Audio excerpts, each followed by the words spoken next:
we've come to make a useful pouch. For this we need a sewing machine, which I'm not showing. We need a tape measure. We need some scissors, don't have to be as big as that. We need some cotton to match or to blend with it. And we need some pins. We need some outer material and we need some lining material and a zip to go across the top. As you can see, I'm using a zip which is slightly wider than the material because that makes it much easier. You can keep this out of the way. Both my outer material and my lining is cut at 21 down there and 27 across there. So 4 pieces of identical material. Right, so we'll start by pinning the zip into place. Right, I have got my outer material down. I've got my zip upside down because I want it, when you think about it, it's going to be like that when it comes like that. I then need my lining, again, upside down because if you think about it, that's going to be like that.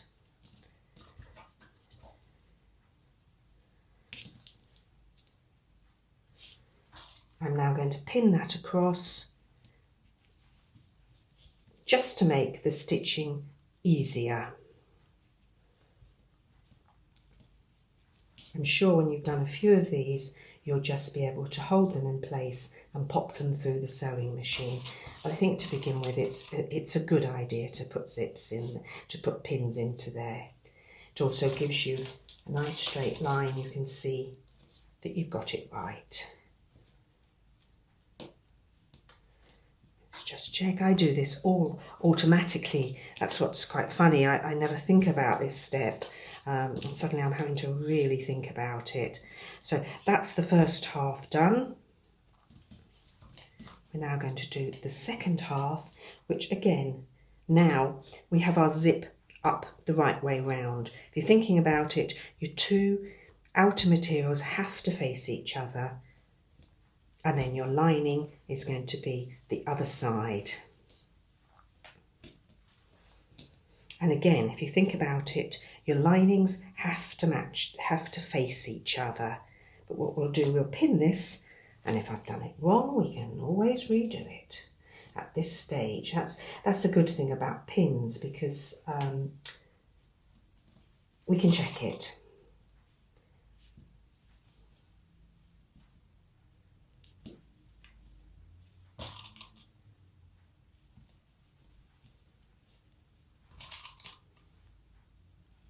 As I said, you can see both ends of my zips are pulled completely out of the way, no problem. I'm using a plastic teeth zip. If you're using a metal zip, you have to be very careful when you machine, because you really don't want the needle of the machine to hit those metal teeth at all. Let's just check this. This is quite an important stage. Yes, look, we've got our zip right way up through the middle, our 2 lots of outer material lying flat, and our 2 lots of, if I just flip it over, actually it'll make it easier for you to see. There we are. Pull that down like that. So that is ready for us to stitch those 2 pin lines. So here we are. I have stitched these. I've also marked with a pen where I've stitched, just to make it easier for you to see on this video. I wouldn't normally do that, but I just think with cream on such a pale material, you might not spot it. So we're now both those have been done. Pins are out. I take the pins out as I'm machining. I also trim all my bits normally as I go along. You will have to secure all your ends of every line, depending on how your sewing machine does it, maybe going up and down or tying off, or whatever you would normally do for doing your bits and pieces. So now, just to make that, as you can see, I'm trying to make sure that that is not in the way of the zip at all. I'm going to flip it over, and we're now going to do what's called a top stitch, just to make this, it isn't 100% necessary, but it just makes it lie better. So what I'm going to do is pin along here. So I'm pinning the outer material to the lining just to lie flat. And in fact, I'm going to put my pins a bit further down, because then I can machine straight across there without moving the pins, and then I can take the pins out later. They're not going to be in the way, but they're holding those two pieces of material, as you can see, away. Both sides the same. Nice and flat still, no problems.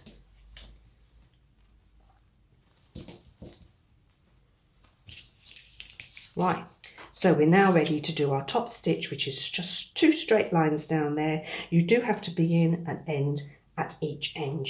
It's best not to go over there at this stage. So that's done.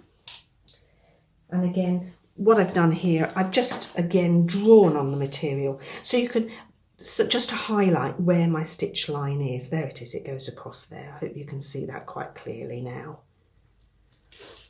So we now have 2 pieces but completely separate. So we now want to join the 2 outer pieces and the 2 inner pieces, and the most important thing at this stage is to open the zip about 2/3.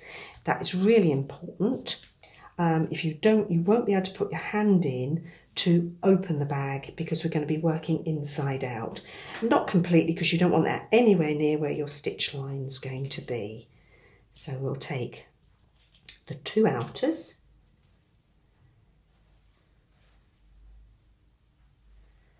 and again, good old pins. Let's start on the easier side. We now want to make sure that our zip meets, that the teeth meet, they're facing down towards the lining like that, but we've also made sure that those 2 pieces are right together. So I'm going to put a pin in there immediately, just to keep it completely flat, and again on that side. As you can see, that's coming together quite nicely. We'll do the other side as well. This one isn't quite so easy because your zip is done up at this end, but that is important. So again, just matching there. Look, you can see it's matching quite well. Flatten that. Pin there. Again, you can pin away from the edge so that you can do a quick machine round and then take the pins out afterwards. It just makes the whole job much quicker. On the we're working on the outer material at the moment. We're going to pin all down the sides and across the bottom.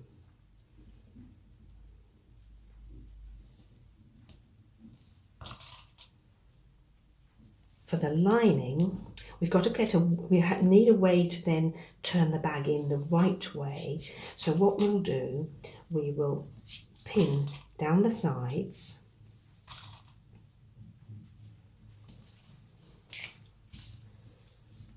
Keep it flat. Don't forget you've got that zip, teeth facing the lining.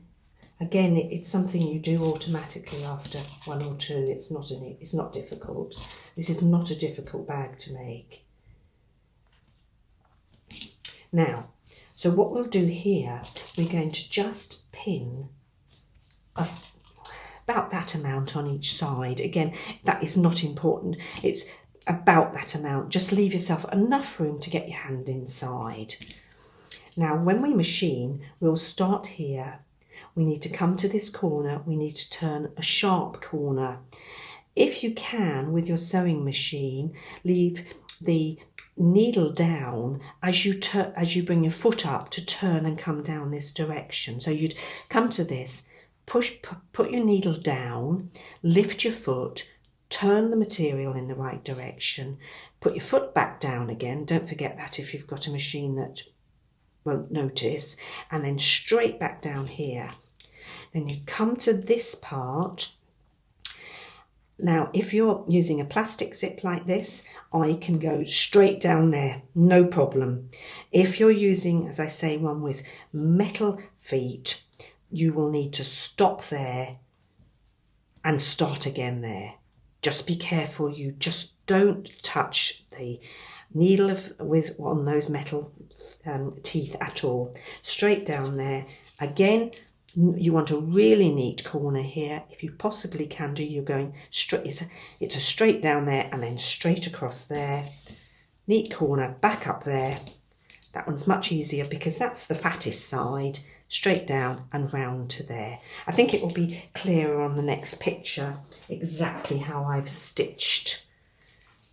Again, what I've done, I've stitched it, but I've drawn where my stitch line is. I hope that just helps you to... I've actually used a pen that will come off afterwards. I just need to iron it and all those marks will disappear. But as you can see, I've done from there to there. Gives me plenty of room. Don't forget I'd left my zip open so I can put my hand in and turn it round, which is our next job. I will just make sure the zip's fully open, which it is. And now I'm going to turn him round.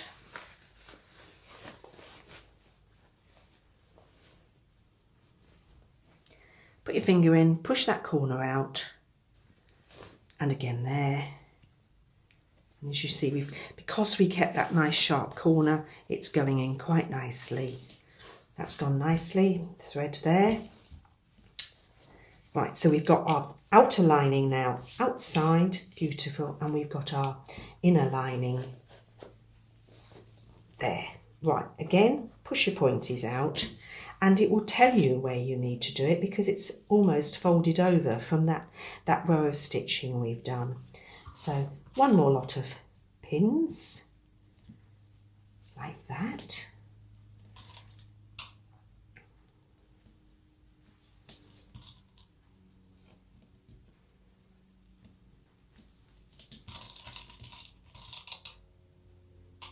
And we will need to keep this row as close to the edge as possible because that's going to sit inside and you will actually be able to see it.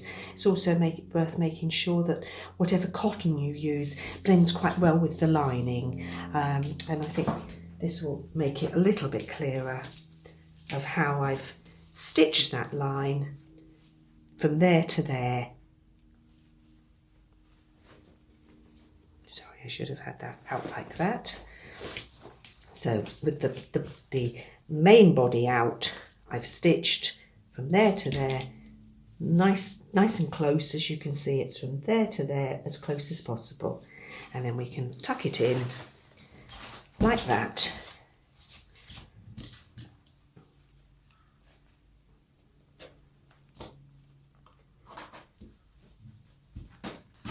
And zip it up.